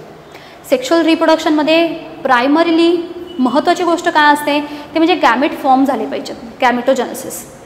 फॉर्म झाल्यानंतर फ्यूज झाले पाहिजेत म्हणजे फर्टिलायझेशन. हे असं आहे. Mechanism 3 major. Movement of sperm towards the egg, entry of sperm in to the egg, आणि थर्ड वन सांगितलं जातं ते आहे ॲक्टिव्हेशन ऑफ ओवम. मग आपण ही movement of sperm towards egg अशीच पहिली स्टेप पाहतोय, ज्याला आपण नाव दिलं आहे approach of sperm towards the egg. Approach movement दोन्ही पण सेम झाल्या. मग याच्या अंडर काय होतं आहे की आपल्याला कळालं की जेव्हा इन्सेमिनेशन होतं आहे, single ejaculation content 3 to 3.5 ml of सीमेन, it get deposited into the vagina. This amount of semen, it contains near about 200 to 300 millions of sperm, but when this sperm reaches to the fallopian tube, it is only near about 100 sperm. Why is it so? का घडलं असं?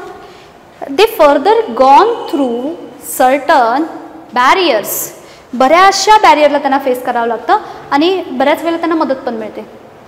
आणि ह्या दोन्हींमधून बाहेर पडून फक्त 100 sperm fallopian ट्यूबला जाऊन पोहोचले. एक रँडमली आकडा दिला आहे, पण एक तर लक्षात आलं ना आपल्याला, एवढ्या अमाऊंटपासून फक्त एवढे राहिले.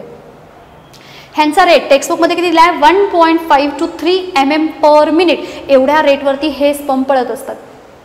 इन जनरल सांगितलं तर एक 1 to 4 mm पर मिनिट असा त्याचा स्पीड आहे. आता याच्यामध्ये कुणी कुणी मदत केली? 3 गोष्टींनी मदत केली आपल्याला. लॅशिंग मुवमेंट असते, टेल जी असते ती फास्टर मुवमेंट घडवते.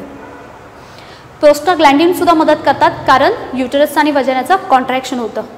पेरिस्टाल्टिक मुवमेंट होते पण रिव्हर्स असते. आणि तिसरी ॲस्पायरेटरी मुवमेंट आहे, ही सक्शन मुवमेंट असते. तुम्हाला माहिती आहे पहा, व्हॅक्यूम क्लिनरने जेव्हा केव्हा क्लिनिंग केलं जातं ते जे पार्टिकल असतात त्यांना ॲक्च्युली पुल केलं जातं, सक्शन मुवमेंट असते, सक केलं जातं. असंच काहीसं घडत असतं. सो याच्यामध्ये काय होतं की ह्या ॲस्पायरेटरी मुवमेंटमुळे स्पर्मला पुल केलं जातं and that sperm would get pull towards uterus from vagina. कुणी कुणी मध्ये अडथळे आणले? पहिला सांगितलं एंडोमेट्रियमची वॉल. आपण इथेच पाहिले की एंडोमेट्रियमची वॉल ओव्युलेशन झालंय पण तरीही तो सेकंडरी ओसाइट आता इथून निघाला येतो, त्याला इथून पास होऊन इथे जाईपर्यंत सर्टन कालावधी लागतोय. मग तो असं सांगण्यात आलं की एक नियर अबाउट 2 days पर्यंत ती तशीच फेलोपियन ट्यूबमध्ये आहे, सेकंडरी ओसाइट रिलीज झालेला. तोपर्यंत एंडोमेट्रियमची वॉल कशी आहे? थिक आहे आणि फोल्डेड फॉर्ममध्ये. मग बऱ्याच वेळा ते तिथे स्टक झाले, डेथ होईल. Female reproductive tract acidic pH जास्त असतो. ॲसिडिक पीएचमध्ये स्पर्म वोंट गेट सर्वाईव्ह, राहणार नाहीत, टिकणार नाहीत. बऱ्याच वेळा सर्टन फॅगोसाइट्स असतात, त्यांना वाटलं बाहेरून आले कुणीतरी खाऊन घेतलं, त्याला एनगल्फ केलं, हार्म होऊ नये म्हणून, त्याच्यात बरेचसे गेले. असे एवढ्या नंबर ऑफ फॉर्ममधले स्पर्म अगदी कमी शिल्लक राहतात. हे समजलंय? बरं, आता हे होत असताना हे अप्रोच तर करतायत पण त्यांची ॲक्टिव्हिटी, फंक्शनल ॲक्टिव्हिटी अटेंड करण्याला एक टर्म दिली आहे, त्याला नाव दिलं आहे कॅपॅसिटेशन. याच्यावरती क्वेश्चन येतो, सो याला थोडंसं फोकस देणार. Capacitation means what? When sperm attain their functional maturity in female reproductive tract. म्हणजे हे जेव्हा फिमेल रिप्रोडक्टिव्ह ट्रॅक्टमध्ये एंटर करतील तेव्हा त्यांची फंक्शनल ॲबिलिटी, कॅपॅसिटी वाढते. कॅपॅसिटेशन मीन्स वॉट? कॅपॅसिटी वाढणे. मग ही 2 पद्धतीने. पहिलं सांगितलं आहे removal of sterol and glycoprotein, ज्यांना ही नावं लक्षात राहत नसतील. आता क्वेश्चनमध्ये ही नावं येऊ शकतात म्हणून नावांना आपण इम्पॉर्टन्स देतो आहे. अदरवाईज ज्यांना हे थोडंसं हेवी वाटते त्यांनी असं लक्षात ठेवा की ॲक्रोसोमच्या ह्या लेअरवरती काही सबस्टन्स होते, त्या सबस्टन्समुळे त्यांची लेअर कशी होती? हार्ड होती. मग जोपर्यंत ते बाहेरचं लेअर निघणार नाही तोपर्यंत आतमधला जो ॲक्रोसोम आहे ज्याच्यामध्ये एन्झाईम आहे ते रिलीज होतील का? नाही होणार. मग पहिल्यांदा काय करावं लागलं? ह्या ॲक्रोसोम मेम्ब्रेनवरती प्रेझेंट असणारे स्टिरॉल आणि ग्लायकोप्रोटीन ह्यांना काढून टाकावं लागलं. कोण काढतं यांना? जेव्हा हे फिमेल रिप्रोडक्टिव्ह ट्रॅक्टमध्ये चाललेत तेव्हा तिथे काही सबस्टन्स प्रेझेंट असतात. हे सबस्टन्स काय करतात? ह्या इथे जे काही सबस्टन्स होते म्हणजे कोण? स्टिरॉल आणि ग्लायकोप्रोटीन, त्यांना घेतलं त्यांनी स्वतःकडे, ते इथून निघून यांच्याकडे गेले, म्हणजेच हा मेम्ब्रेन खाली झाला. आता हा मेम्ब्रेन कसा झाला? हा परमिएबल झाला. पहा ना इथे हा अलाव करणार आतमधलं मटेरियल बाहेर जायला. आपल्याला माहिती आहे सेल वॉल इनपरमिएबल असते का परमिएबल असते? परमिएबल असते. आणि जर प्लाझ्मा मेम्ब्रेन कन्सिडर केली तर ती सेमी परमिएबल असते, ती सर्वांना अलाव नाही करत. सो अगोदरच्या केसमध्ये काही ठिकाणी तुम्हाला अशी डायग्राम दिसेल. सो हे त्यांच्या भोवती असणारं ते कवरिंग, त्याच्यामुळे ॲक्रोसोम रिलीज होणार नाही, एन्झाईम रिलीज होणार नाही. मग ते काढून टाकल्यानंतर ते असं काहीसं दिसतं. किंवा आता मात्र काय झाली? ॲक्रोसोमची वॉल ही वीक झाली आणि परमिएबल झाली.